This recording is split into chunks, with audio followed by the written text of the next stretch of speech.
Красива и богата земля русская, славен народ, живущий на ней, а народная песня подобна лучистому сиянию, которое несет по жизни доброту, волю, силу духа. Ведь в песне русская душа.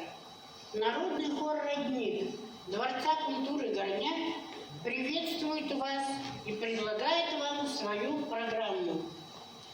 Гармошка русская запевает Валентина Горбунова и Инна Резина.